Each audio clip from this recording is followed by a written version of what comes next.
sinzi niba ibyo mvuze abantu barimo babyumva. Impanuka, abantu basenga badufasha gusenga, dusengera igihugu cyacu kirimo impanuka nyinshi z'amamodoka, kirimo inkongi nyinshi, ariko hari n'izo twasengeye zirahagarara. Nze kongera rero ni nko guhuruza abantu cyangwa ni nko gutabaza kugira ngo abantu basenga badufashe, amatorero n'amadini badufashe basenge, abasenga basenge kugira ngo Imana y'amahoro igira ite iduhagarareho, kuko impanuka zigiye kwiyongera. Ngo n'Imana yirirwa ahandi ikagira gute igataha i Rwanda. Mbese urumvira irara mu gihugu cyacu. Niyo mpamvu rero dukomeza tuyingingeho kabyara hiri aho irara mu gihugu cyacu cy'u Rwanda. Nanone ibyo mbabwira ni ukuri. Niba ushaka ukuri, senga.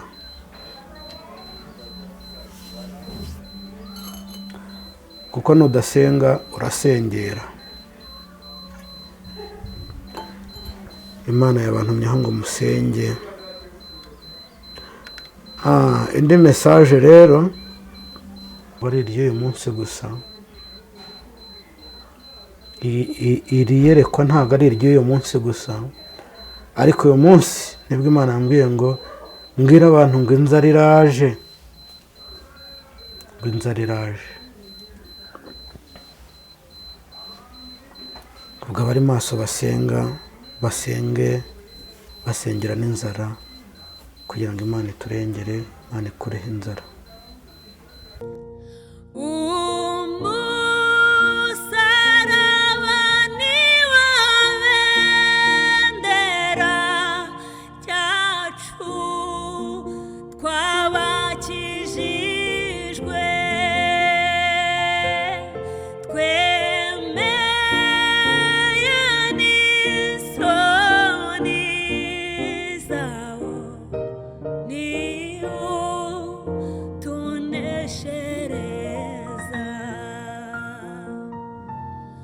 Tubasuze kandi twifurize amahoro y'Imana, twifurize umugisha w'Imana mwese mudukunda kandi mukurikira ibiganiro byose byacu. Reka mvuge ngo ineza y'Imana nibane namwe kandi umugisha w'Imana ubomo ndetse n'abanyu bose hafi nakuri mu bice bitandukanye mugiye muherereyemo. Reka mwese nizere ko muri amahoro. Ndabasuje, mbifurije umugisha w'Imana, mbifurije guhirwa n'imirimo y'amaboko yanyu. Uwiteka Imana wagiriye neza, Uwiteka Imana abumvire ku munsi w'amakuba. Izina ry'Uwiteka Imana abariryo ribarengera mu gihe nk'iki ngiki. Ngize umugisha ndi kumwe n'umukozi w'Imana Eric Mugabe, muhanuzi w'Imana. Imana kugenda ikoresha imirimo n'ibitangaza mu gihe nk'iki ngiki. Tujye kwa nawe, reka mbase kugira ngo mbane natwe muri icyo kiganiro tugitangirane kandi tujyane ku musozo muze guhabwa umugisha wabumvishe ubutumwa bwiza bwa Yesu Kristo. Reka dumusuze twinjiye mu kiganiro cyacu. Mugabe uraho? Muraho. Ni amahoro? Ni makeya. Yampaye. Amahoro ni makeya? Ni make. Byagenze ubundi ikintu gituma umuntu atagira amahoro ni ibyaha. Nimba gwe mu byaha manzi tubwiye twature tugusabira imbabazi. Nta byaha naguyemo. None amahoro atayite ariko nayo. Ndabibabwira nyuma impamvu adahari. Kuri wowe ariko nge ndayafite. Kubasenga kandi nanjye nsenga. Ngewe ndavuga ibyo nabonye. Ushobora kuvuga nanjye mvuga ibyo nabonye. Ushobora kuvuga ko yafite ariko utayafite. Nyine biri yavuga ngo nta mahoro y'umunyabyaha niko Yesu avuga. Niko Uwiteka avuga nta mahoro y'umunyabyaha. Nimba ntari umunyabyaha nabuzwa n'iki kugira amahoro. Kandi ngo ubwo Yesu ankunda ndamahoro. Ubwo Yesu ankunda ndamahoro. No mu byago nzaririmba. Haleluya. Amen. No mu byago nzaririmba. Si nibyo ntubyemera. Amahoro yo mu bisanzwe arahari. Ariko icyo navugaga mvuga ko ntayo buriya hagiye ibintu bijya bihinduka. Ibintu bigahinduka bitewe n'ibyo wabonye. Impamvu rero mvuze ngo nta mahoro ntayo koko. wenda reka mbanze ndasa n'inzira muri mesaje. reka tugiye kubitwara. senga Imana, numara gusenga Imana uhite winjira ukomeze. uri Imana nziza, uri Imana ishoboye byose, uri Imana itebuka igatabara aho rukomeye. niyo mpamvu tukwiringiye, niyo mpamvu tuguhanze amaso guhera none kugeza iminsi yose duherereje imbere. tuzi ko uri Imana ishoboye byose, niyo mpamvu rero tutakuvaho, kuko nta handi twajya, nta handi twakwishingikirizaho utari wowe. bana natwe rero muri aka kanya, uduhagarareho, twese udutunganye aho tutakiranutse neza hose, utubabarire kandi ikiruta byose urukire kubana natwe. ngaho rero Kristo, ndasenze nsengeye abarwayi ngo ubabarire, ubakize mu izina ryawe, kuko tuzi ko ari wowe ukiza, tuzi ko ari wowe muganga mukuru. ndetse Kristo n'abaduha ibyifuzo bose, ari abaremerewe, ari abarwayi, abo bose ndabagushyize mu biganza byawe ngo ubagire neza, bakugeraho umugisha. urakoze rero kubanye natwe, kandi urakoze ko dushyigikiye, mu izina rya Yesu Kristo, amen. karibu. murakoze. abantu benshi hari bamaze kutumenya. amazina rero ni Mugabe Eric, nk'uko mubizi cyangwa mubyumva. mwene data aramambaza ngo ni amahoro, mubwira ko ntayo, kuko ntayo nabonaga. impamvu rero ntayabonaga ni iyi ngiye kuvuga. buriya nkubwira ngo nta mahoro, nuko namba nabonye. ariko abantu ntibabyitiranye, ntabwo ari amahoro yo kutaryama ngo usinzire wenda ku gihugu. igihugu cyacu ni amahoro, ni umutekano musa. inshuti zacu, ni umutekano musa. umutekano ni amahoro, ni amahoro mu gihugu cyacu, ni amahoro. aho navugiraga rero hatari amahoro, mbajije umuvandimwe, mbajije ngo ni amahoro, muga ko ntayo. ni ukubera ibyo nabonye. hano kugira ngo tubwire ibyo wabonye, tumenye nimba ari ugusenga. reka aba aricyo mperaho, ndumva ari nacyo cyihutirwa cyane. niyo mpamvu ubonye nza igitaraganya nihuta. iri joro rya mbere ribi cyane. ijoro rya mbere ribi cyane, abadukurikira babyumve, kandi n'abasengera igihugu cyacu cy'u Rwanda badusengere, n'abasengera abaturage badusengere, kuko impanuka zikomeye mu gihugu cyacu ziraje.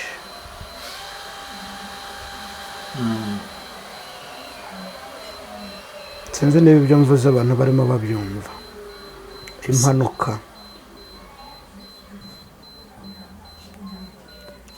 abantu basenga badufasha gusenga, dusengera igihugu cyacu kirimo impanuka nyinshi z'amamodoka. umwaka washize twagiye dusengera impanuka igihe kinini zigenda zikurwaho, byagiye bigaragara kenshi, nagiye mbivuga. hari n'izo nagombaga kuvuga ko ziri bube kandi nta kizihagarika. ntabwo rero icyo cyanshimishije kubera ko zitahagaze, zabaye, ariko hari n'izo twasengeye zirahagarara. nze kongera rero ni nko guhuruza abantu, cyangwa ni nko gutabaza kugira ngo abantu basenga badufashe, amatorero n'amadini badufashe basenge, abasenga basenge, kugira ngo Imana y'amahoro igira ite iduhagarareho, kuko impanuka zigiye kwiyongera. ugushya kw'amazu kugiye kwiyongera.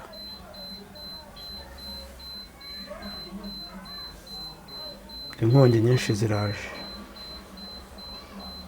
inkongi nyinshi z'umuriro ziraje. abantu basenge rero, basengere impanuka, basengere inkongi, z'imiriro. Nimvuga inkongi z'imiriro ni kwa kundi mujya mubona mukabona inzira ahiye, mukabona sosiyete runaka irahiye, mukabona. Kandi bantu musenga, mutwumva, mudukurikiye, bantu muri hanze, bantu muri mu gihugu cyacu cy'u Rwanda, inshuti zacu, ubundi ngo n'Imana yirirwa ahandi ikagira gute igataha i Rwanda. Mbese urumvira irara mu gihugu cyacu. Niyo mpamvu rero dukomeza tuyingingeho kabyara hiri aho irara mu gihugu cyacu cy'u Rwanda. Nanone nongere mbisubiremo, ubushize naravuze ngo hari inzu igiye gushya mu mujyi wa Kigali, irashya ariko Imana ihagararaho. Ni nk'ikimenyetso Imana yatanze kugira ngo yereke abantu ko ishoboye byose. Abavuga ko Imana itariho, bavuga ko ubuhanuzi butabaho, ni urugero Imana yatanze. Uko ni ukuri mbabwiye, bantu musenga, abanyamasengesho, ADPR, AR, bantu musenga. Imana yambwiye ngo musengere impanuka, musengere no gushya kw'amazu mu gihugu cyacu.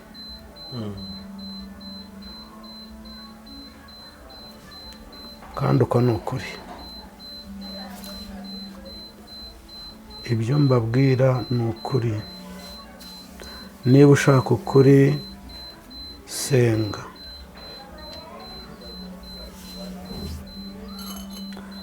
Kuko nudasenga urasengera. Imana yabantumyeho ngo musenge. Indi message rero, nabonye abantu benshi bahomba pe. Nabonye abenshi bahomba.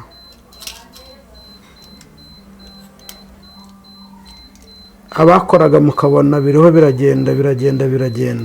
Imana yambwiye ngo mbwira abantu benshi bari bizeye inyungu z'ibyo barimo ko bagiye kugira gute guhomba. Abantu bagiye guhomba kubera kutumvira iki Imana, kubera kutagira iki kudafasha bayo. Imana yambwiye ngo abantu bayo barababaye. Hari abantu bababaye. Urarya mu gitondo, saa sita ukarya, nimugoroba ukarya, ariko hari abantu bashonje. Nyamara urakora ukunguka, ukibwira ko atari Imana irimo kugira gute kugutera iteka kugira ngo ibyo ukora byunguke, ariko ntunafasha abantu bayo. Imana yambwiye ngo nkubwire ngo nushaka usenge, nushaka usaba imbabazi, kuko nutabikora ibihombo bigiye kuba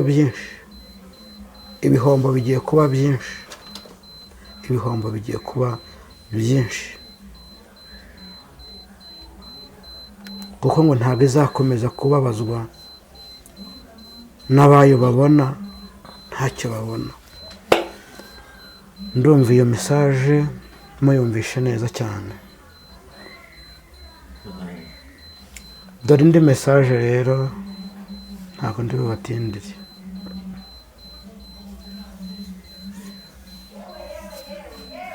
Indi message ikomeye cyane ni uko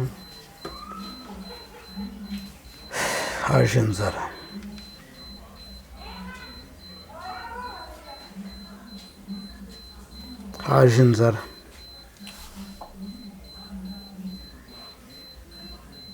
Inzara iraje.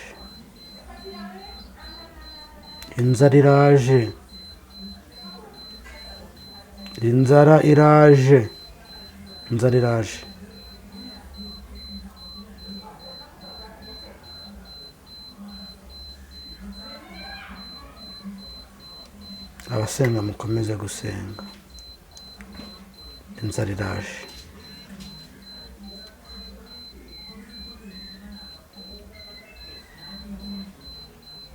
Ntabwo ari iry'uyu munsi gusa. Iri yerekwa ntabwo ari iry'uyu munsi gusa, ariko uyu munsi nibwo Imana yambwiye ngo mbwira abantu ngo inzara iraje.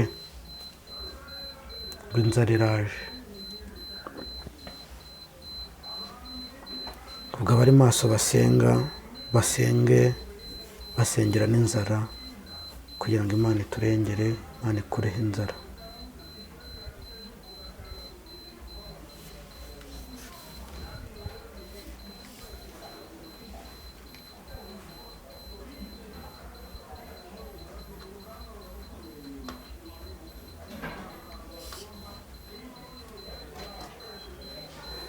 Sinzi niba abantu turimo tubyumva kimwe cyangwa tukiri muri bya bindi ngo ibyo nta gihe bitahanuwe, ngo ibyo nta gihe bitavuzwe. Hari abantu bajya bavuga gutyo, baguma kuri icyo cyizere bakumva ko niba tubwiye ngo dusengere impanuka tukumva ko ari izizaza mu mwaka utaha. Oya, niba tubwiwe ngo dusengere inzu zigiye gushya Imana ibikureho tukumva ko ari ibizaza umwaka utaha. Ntabwo ariko bimeze rero nshuti zanjye, mbabwiza ukuri, ahubwo nimugire gute, mube maso musenge, kuko akaga Satani yaroshye mu gihugu cyacu k'impanuka, gushya kw'amazu, ndagira ngo mbwire abantu ngo nimube maso dusenge. Ushobora kwitwaza ngo insengero zimwe zarafunzwe ntawe ufite aho gusengera, ushobora kwitwaza ngo wajyaga mu butayu ntukijyayo. Oya oya oya oya, aho gusengera harahari, harahari. No mu cyumba iwe wakwicara ugasenga. Nawe uriho ukora muri biro, aho uri wakwicara ugasenga, ukavuga uti Mana tabara u Rwanda, Satani arashaka kuruteza impanuka. Ukavuga uti Mana tabara u Rwanda, Satani arashaka kuruteza inzara. Ntabwo wasenga gutyo, ntabwo twafatiriza hamwe, twafatikanya hamwe ngo dusenge dusaba Imana kugira ngo itabare abanyarwanda, ibarinde impanuka, ibarinde gushya kw'inzu, ibarinde ibihombo, ngo nukuri natwe Imana ibure kugira gute kutwumva. Imana yatwumva, mudufashe rero, mudufashe. Kuko ahariya mubona wenda Mugabe asenga cyangwa n'undi nkanjye asenga, ntabwo muba mukwiye kutuvunisha, muba mugomba kudufasha kugira ngo dufatanye dusenge, kandi gusenga bituzanira ibyiza, bituzanira ihumure, bituzanira gukomera mu mitima, bituma tuba imbere y'Imana cyane, bituma tujyana ubusabane nayo, bituma hari amakuru tumenya y'ijuru, bituma hari amakuru tumenya y'ibiri imbere cyangwa ibyahise. Yesu atugirire neza, Imana itugirire neza cyane. Yesu atugirire neza cyane. Haleluya, Imana ishimwe. Imana itugirire neza cyane, Imana itugirire neza cyane. Yesu ushimwe. Yo, haleluya, haleluya, Yesu ushimwe. Ngiye kubona, ariko reka nyihe icyubahiro yo kabyara. Yesu ushimwe. Haleluya, Imana ishimwe, Imana ishimwe. Ngiye kubona mbona abantu benshi barimo barambuka. Ngiye kubona mbona abantu benshi barimo barambuka bava ahantu nabonaga bari bameze nk'aho bicucikiye, ariko imbere yabo hari amazi atemba menshi yababujije kwambuka. Ngiye kubona mbona Imana izanye ikintu kimeze nk'ikiraro ishyiraho barambuka. Imana irambwira ngo mbabwire ngo irengeye Abanyarwanda. Ni abasenga ariko, kuko abenshi nabonaga bafite ibitabo by'indirimbo, abenshi mbona bafite Bibiliya. Nubwo buryo mbibonye, Imana ishimwe, Imana ishimwe cyane. Nubwo buryo mbibonye, ariko mbonye abasenga, ntabwo nabonaga badasenga. Bivuze ngo rero, aho kugira ngo tugire umubare muke w'abasenga, ahubwo twagira umubare mwinshi w'abasenga, kugira ngo twese tubashe kugira gute kwambuka kiriya kiraro. Yesu aduhana umugisha. Message nari mfite nizo rero, sinzi niba hari icyo mwambaza, ariko message nari mfite nizo. Nibutsa gukora abantu ko bakora subscribe kuri Mugabe TV, Umusaraba TV ndetse Cyizerwa. n'ibyizerwa TV. Yesu rero aduhana umugisha, ndi inshuti yanyu, ndabakunda, nkunda kubasengera, mutazajya mubona iminwa rimwe na rimwe yumye, mubone nahonze. Ni byinshi muri urugendo, ni byinshi. Gusenga bisaba kwibabaza, ntabwo gusenga rero ari umunezero. Gusenga ntabwo ari umunezero, gusenga ntabwo ari umunezero, ahubwo gusenga ni ukwibabaza ukagera ku cyo ushaka. Mani tugire neza. Nimba gusenga atari umunezero, kuki mubikora? Turabikora kuko ubu ubu nonaha ntabwo ari umunezero mvuga ngo murimo, kuko ari umunezero waha mu isi, ariko icyo ndiho mparanira nzi ko mu ijuru nzagira umunezero. Gusenga bizana ijuru cyane. Urakoze cyane Mugabe ku butumwa bwiza utambukije, ariko reka twibaze kano kantu utubwiye ubutumwa Imana iguhaye. Ubundi akamaro k'ubutumwa bwiza aba ari akahe ku bagenzi z'amatwi? Umuntu ushaka kutuvuga ati ese kuki uje kubitubwira? Inyungu zo kugira ngo tumenye ibyo bintu aba ari izihe? Inyungu z'ubutumwa mba ntanga ntabwo ari izanjye gusa, n'iz'abantu bose, abanyarwanda cyane cyane, kuko buriya ngo ujya gutera uburezi arabwibanza. Mbere na mbere icyo nshingiraho mvuga ko mbere na mbere ubanza kugera ku banyarwanda. Icya mbere simvuga igifaransa, simvuga icyongereza ngo abazungu barabyumva, mbwira abanyarwanda, noneho abize bafite amashuri nabo bagasobanurira. Impamvu rero mbivuga gutya cyangwa ntambutse ubutumwa gutya mu kinyarwanda, nirwo rurimi nzi, nicyo cya mbere. Icya kabiri, hari benshi kuva ntangiye gutanga ubutumwa, hari benshi rwose bahindukiye, hari benshi bihannye. Abantu benshi bari batwite, abana b'abakobwa bari batwite, bavuga bati twumvishije ubutumwa utanga, ariko twari twarafashe icyemezo iki n'iki cyo gukuramo inda, ariko turasaba imbabazi Imana ko tubiretse.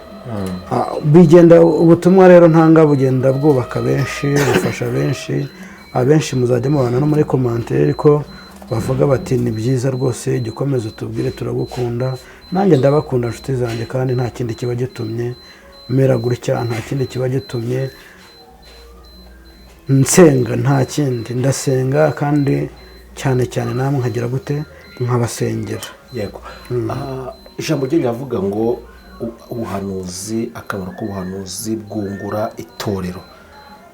Hari umuntu ushobora gutumva muri kano kanya ko se itorero ni iki, akahita rifata wenda nk'amwe mu madini afunze atari gukora, ugasanga n'umuntu ugasanga hari umuntu uyu munsi wiciye mu rugo kubera yuko wenda aho asengera hatujuje ibisabwa, atarasura. Bavuga ati itorero se ni njyewe, itorero ni iki? Iyo bavuze ngo ubuhanuzi bwungura itorero, baba bashatse kuvuga iki? Ubuhanuzi bwungura itorero, nzi ko itorero ari irya Kristo. Niko mbizi, nta bindi bintu nzi. Ngo itorero tuvuge ko ubuhanuzi tuvuge ko byungura umugeni wa Kristo, buri wese akaba ari umugeni. None ubushize wigeze kumbaza, urambaza ngo se sinzi ikintu twavuzeho, twari mu kiganiro ubushize, urambwira uti niba nkubwira nti twese nirwo rugendo, ntawe uzajya. Watubwiye ko buri wese azagenda anyuze mu rupfu, ariko wita wihanura yuko ushobora kuzagera udapfuye, ashobora kuzasanga ugihari. Nibyo njye nasabaga, nibyo njye mba nsaba, ariko ni ugusaba kandi tujye dusaba ibyo dushaka, tujye dusaba Imana ibyo dushaka, izana bidukore, ndetse twebwe kwidutuma. Kandi ese iyo umuntu atumwa agatumika, ariko na Petero rero batumaga buriya na Yohana, kandi babacira ihangane babashyira mu mavuta, irabyemye, ntabwo yabigira impamvu rero. Yego, ndabyumva cyane, ndanabyemera. ba Pawulo abana rero batumye bazira n'ubutumwa nturabuzi kandi emera ko bapfa. Oya, nanjye narabuzize none se wagize ngo ntabwo baraguteka mu ngugwa wote cyangwa bagukubita uzira ubutumwa. aha byihorere. Baca umugani mu kinyarwanda ngo akari iwanyu urahora. Akari iwanyu urahora muzehe, umugani wari uwuzi, akari iwanyu urahora. twikomereze tujya dusatira umusozo w'ubutumwa bwiza Imana yari yaguhaye, kandi tugusabire umugisha mugabe wakoze cyane kubwo kumvira umwuka ukazana ubutumwa. Impamvu intego ni ukugira ngo abantu bahindukirire bamenye Imana, bahindukire bave mu byaha, bahindukire bave mu bibi, kugira ngo Imana, kuko abizera twemeza tuvuga yuko hano mu isi atari iwacu uko byenda kose, ubwo tutazi umunsi ariko Yesu azaza. Ni ukugira ngo rero ubutumwa ni ukugira ngo twitegure, twirimbishe Yesu azasanga twiteguye tujyane nawe mu bwami bwo mu ijuru. Mubwo tugana ku musozo w'ikiganiro cyacu, sinzi nimba ari cyo waba wisubiye kugira ngo nacyo tuguhe umwanya ugitambutse. Murakoze. Icyo navuga, Imana y'amahoro ikomeze kuturinda impanuka, turinde gushya kwa hato na hato kw'imiriro, twika amazu, Imana iturinde inzara, ariko ibyo byose hamwe no gusenga. Niyo mpamvu nk'ubwo ndakubwira abantu ngo mureke dusenge, kandi koko nimureke dusenge kugira ngo Imana y'amahoro iduhagarareho, itwambike imbaraga. Wanyandikira kuri WhatsApp, kuko ubu ndarwaye, maze iminsi ndwaye, sinzi niba abantu benshi barabizi, ariko ntabwo uranyipfa kuvugira kuri telefone cyane. Ariko bibaye byiza ufite icyifuzo, ufite icyifuzo cyo gushaka ko musengera Imana, wanyandikira kuri WhatsApp, nimero ngiri kuri WhatsApp, wanyandikira message ukambwira icyifuzo, icyo ari cyo cyose ufite ukambwira, hanyuma tukabasha gusenga Imana kugira ngo Imana y'amahoro idutabare. Nimero rero niyo ngiyo, amazina ni Mugabe Eric. Yesu abaha umugisha kandi abakunda kandi abasengera. Ni ukuri icyo nifuriza ni uko mukora mukunguka, icyo mbifuriza ni uko mwamenya umwami wacu, tukaba hafi cyane kandi tukarushaho gusenga, kuko nidusenga tukaba maso nibwo Imana izadutabara. Yesu aduhana umugisha rero, ibihe byiza. Urakoze cyane. Twongeye ku musozi w'ikiganiro cyacu. Inshuti bavandimwe, muri kumwe natwe muri kino kiganiro, muri buno butumwa dusubikiye ahangaha, ariko kandi Mugabe Imana igira ikiyongera kumuhishurira, tuzongera tumubone atugezaho ubutumwa bwiza bwa Yesu Kristo. Reka tuvuge ngo ubuntu bw'umwami wacu Yesu Kristo n'urukundo no gufashwa n'umwuka wera bibaye namwe mwese aho muhereye hose mu bitandukanye, kandi Imana ihaze kwifuza kwanyu. Imana ibagirire neza. Uwiteka Imana w'umugisha, Uwiteka Imana abagurira imbago mu izina rya Yesu Kristo. Amen.